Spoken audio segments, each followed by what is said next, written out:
What's up, guys? It's Coach Keith here. Today we're going to talk about our 32 defense. This is our typically go-to defense. Typically got a lot of turnovers, a lot of steals in this, and we do shut down a lot of three-point plays, as well as locking off at the inside. This defense causes a lot of confusion. It forces the offense into playing a zone, but the way that we run our zone, well, let's just go ahead and have a look at it. So this is our 32, or we call it iron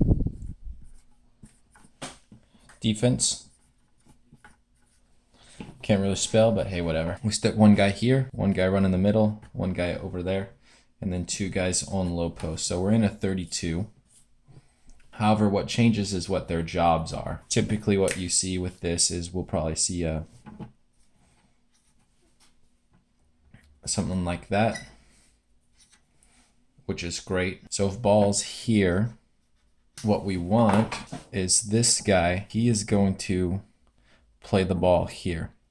So his job is to funnel everything to the middle. And what we tell our players is no easy passes down to this guy, who's probably not going to be there. He's probably going to be on the post or out in the corner. And this guy, because he's out in the corner, will be here waiting for a lob pass, and then it will be a quick interception. This guy's job right here is going to be to lock off the middle. We try to get him to front it a little bit. But basically we want to just be in denial, so we don't want the pass to get there. This guy's job right here is to cut off the passing lane into the middle, maybe help out here, as well as wait for this guy to come down the middle, and then he'll be there to stop him, and it'll be an easy double. This guy's responsibility, backside responsibility, is to suck in and play this. So he's cutting off the passing lane here.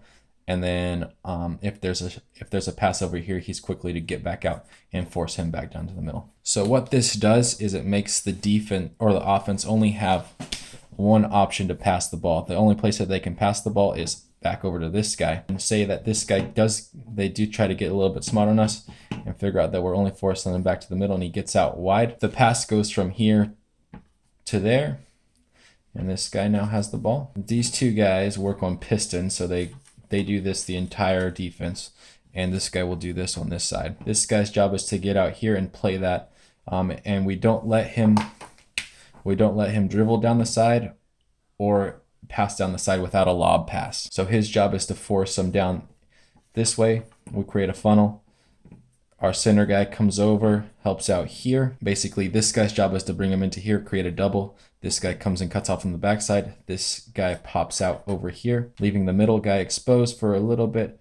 And then this guy gets over here from here and denies that. So basically, the only pass that they have would be back over to here. What this does is create a real slow offense. And typically, we usually see a shot clock violation or an ugly shot that gets thrown up. If the ball for some reason gets lobbed down to a corner, say this guy up here was able to get the ball down to a corner here off a pass, this guy has the ball. This guy would probably be back over here, and we'd probably keep the middle guy around here.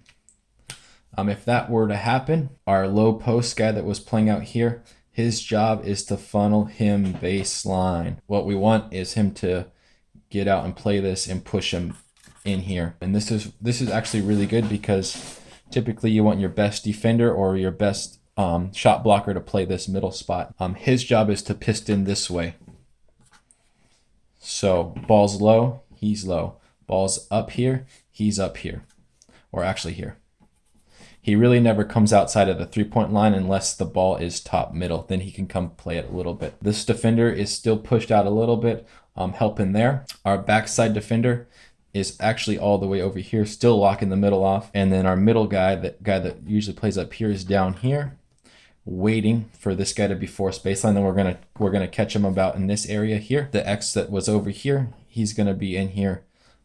He can either come down here, but his job is just to block off a passing lane either up to this way or down here. He's got to make the decision. So you want your two smartest defenders to be playing these two positions here. The only place that other teams have actually had some success against us is what they do is they'll pick here, and they'll pick our defender that's on this side here, because this guy's this defender is so far back, they typically come over with this guy, set a pick here. This guy comes over a little bit and just shoots up a 3. So if you got a really good 3 player, this guy's got to realize that he's got to get, this guy right here's got to realize that he's got to get out to that, and that pick's coming. So either they'll pick this guy or they'll pick this guy. And at that point, if they continue to do that, we just switch into a man press and lock off. They get confused and they don't know what to do. So the reason why I like this defense is because it fronts as a 32 defense, but realistically it's actually a box with one guy. So the way it works is it's pistons. So this guy pistons up and down here. This guy pistons this way. This guy pistons this way. This guy pistons this way. And this guy pistons the same on the other side.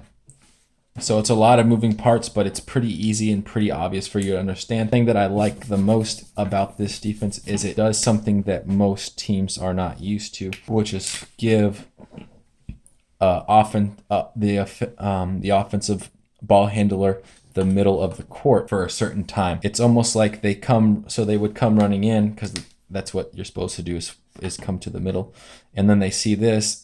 And it doesn't make sense. The pass over here is not really the best pass, but there's nothing else that's open from what they can see, because we have a defender there and a defender right here, as well as right there. So that pass doesn't really make sense, because if you were to make a pass there, we're just going to get back out there and do the same thing. And so their team is forced to continue to do a pass back and forth until the shot clock runs out, or one of our guys can. And what I tell our defenders is, if you're going to go for the steal, just make sure you get it, because if you don't get it, it'll leave us in a bad spot in our zone. So typically, if they're continuing to go back and forth, this is the obvious pass, and that's the pass that they're going to make. So it's easy for us to kind of cheat up and go for it, and then we go for it and run. So that's how we've had a lot of success. Also, because every single part pistons, you get a lot of passing lanes that show for a split second, and if they don't make that decision fast enough, the lane's cut off and they'll pass it. If they're a second too slow passing it, we'll get an easy steal and push it up the court. So this is our 32 defense. We call it our iron defense. Yeah, give it a try and let me know if you have any success trying it. So like I said, that's our